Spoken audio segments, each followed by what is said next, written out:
djinn, je ne connais pas, mais je ne connais pas un homme qui n'est pas tenté. Donc Satan présente les suggestions pour corrompre, parce qu'il connaît l'âme. Et comme le dit mieux que moi, il a beaucoup d'expérience. Satan a beaucoup d'expérience. Depuis notre père Adam, et Dieu seul sait depuis quand, jusqu'à nous, et il ne dort pas. Dit Hassan al-Basri, on lui a demandé est-ce que Satan dort. Il a dit s'il dormait au moins on aurait un moment de répit. Ne vois-tu pas que même il t'attaque même dans ton sommeil, avec des cauchemars pour t'attrister au réveil, et que tu te réveilles en sursaut, paralysé ou je ne sais quoi d'autre. Même dans ton sommeil, il t'attaque. Il ne dort pas. Et il est patient. Donc, c'est les suggestions. Satan, il faut qu'on soit clair et qu'on comprenne que tout n'est pas la faute de Satan. Souvent, on entend, tout n'est pas sa faute, il n'a fait que présenter. Souvent, on entend, non, c'est Satan ça. Non, Satan le fait parce que ton âme t'ordonne le mal. Et Satan vient t'enjoliver le mal. Quelle belle femme, quel bel homme, si j'étais libre, quelle belle voiture, que ces gens sont heureux. Et donc, je n'ai pas les moyens, au lieu de remercier Allah de ne pas être à leur place parce qu'ils auront quand même à justifier cela, et de me contenter du halal, de ce qui est licite, je vais aller tourner, chercher ce qui ne m'appartient pas, par des moyens illicites pour arriver à ce qu'Allah n'aime pas. Cette tendance, elle existe. Chacun d'entre nous a ses instincts. Comme les savants le disent, par la sagesse d'Allah subhanahu wa ta'ala. Il n'y aurait pas eu d'instinct, de pulsion sexuelle, il n'y aurait pas eu. Allah subhanahu wa ta'ala, le sage, a voulu qu'il y ait eu ces désirs et cette attirance pour qu'il y ait, entre autres, donc une continuation du genre humain. Pour des raisons dont on a parlé la semaine dernière, tant physiologiques que pour des raisons d'équilibre. Et Allah le sait. Et pour apporter un désir qu'il promet, subhanahu wa ta'ala, au paradis. Allah promet le paradis. Si Allah te parle des houris et du reste, si tu n'as pas, si tu ne sais pas ce que c'est ici, c'est ce désir de pulsion, ou quand Allah te parle du manger, quand Allah te parle du boire, quand Allah te parle de ceci et cela, c'est parce qu'il t'a fait ou des fruits, et en toute saison, et de la viande, tout ce que tu veux, c'est parce que tu as goûté ici. Si tu n'as pas goûté ici, je dirais, mais non, ça ne va même pas t'attirer. Ça, c'est permis, dans la mesure où il y a un équilibre. Donc ce désir, on ne peut pas l'ignorer. Il est interdit même de le brimer et de l'interdire, dans la mesure où c'est le droit de chaque personne. Comme l'a dit le prophète sallallahu alayhi wa sallam, confirmant ce que Salman al-Farisi a dit à son frère Abu Darda, il dit, Allah a des droits sur toi, ton corps a des droits sur toi, et ta famille a des droits sur toi. Donne à chacun son droit. Ton corps a des droits sur toi, tu ne peux pas ne pas dormir. Non, moi je vais lire le Coran, moi je vais prier toute la nuit, d'accord, mais tu n'es pas un ange. Les anges ne mangent pas, ils ne boivent pas, ils ne dorment pas. Ils n'ont même pas d'instinct. Tu n'es pas un ange. Moi, je ne mange pas. Tous les jours, je vais jeûner. Le prophète sallam a dit, celui qui jeûne tous les jours n'a pas jeûné.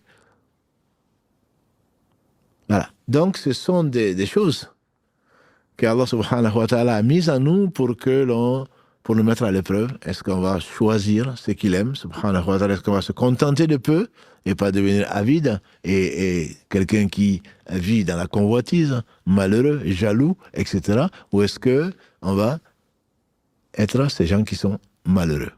Malheureux parce qu'ils vivent ils ne se contentent pas, ils sont insatisfaits de leur Seigneur, de ce que leur Seigneur leur a donné. Pourtant, ils n'ont pas de droit autre que ne pas être châtiés s'ils adorent Allah subhanahu wa ta'ala. Satan a comme moyen, et Allah nous le dit, il le répète, Satan a comme moyen d'enjoliver. Il nous enjolive le mal. L'envie, on l'a. Mais celui qui a de la foi, grâce à Allah subhanahu wa ta'ala, se rappelle que c'est un moment qui passe. Comme on fait dire Omar ibn Khattab, qu'Allah l'a gré, et ce n'est pas pour longtemps.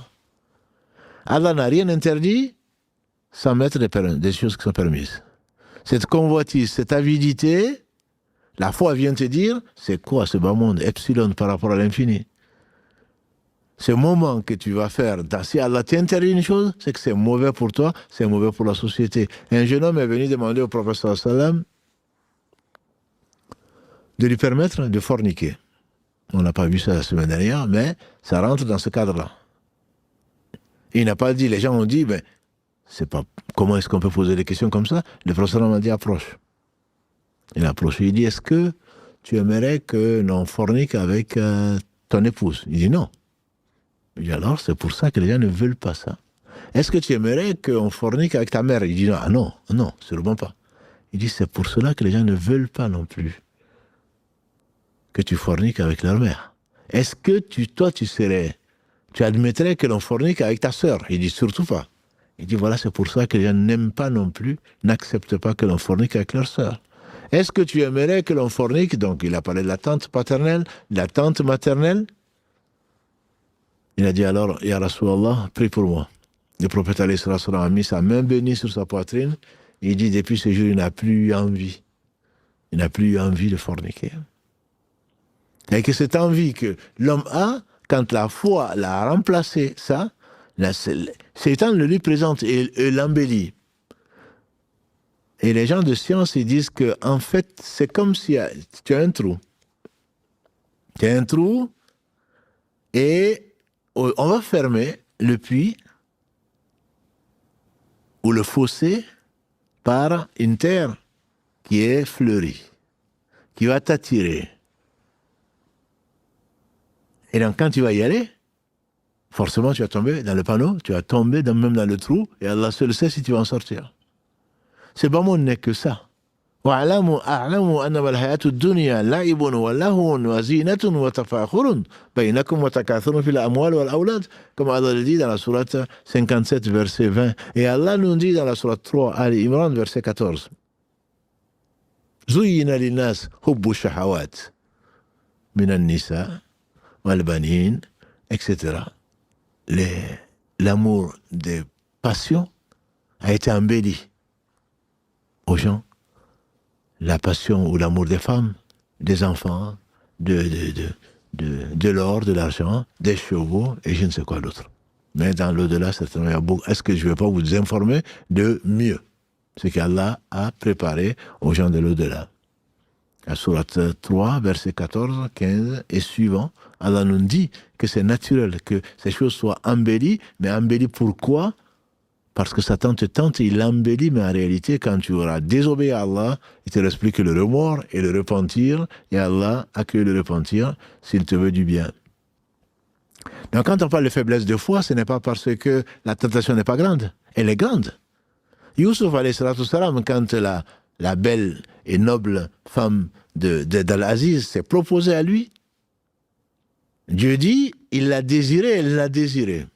S'il n'avait pas vu notre signe, entre guillemets, peu importe l'explication ou les choses que les savants ont données comme explication, en tout cas, à ce signe d'Allah subhanahu wa ta'ala. Certains ont parlé de l'image de son père, d'autres ont dit qu'il a vu dans le ciel, dans le plafond, la hawla wa la quwwata illa billah, etc., etc. Bref, Allah seul sait ce qui s'est passé, Allah s'est tué dessus, c'est pas par ignorance. On dit, et la meilleure explication pour moi c'est là, si la foi n'est pas venue. Non. Allah a interdit, c'est interdit. Et Satan est venu enjoliver à notre père et à notre mère Adam, l'arbre, est-ce que vous voulez pas que je vous dise pourquoi Allah a interdit cet arbre, alors qu'il vous a permis le reste? C'est qu'il y a un truc particulier. Voilà les gens qui vont chercher des facilités et des faïdas, comme on le dit en Afrique. Si tu veux pas que je te dise un secret, ah oui, le prophète t'a dit toi un secret et pas aux autres. Celui qui lit, comme je viens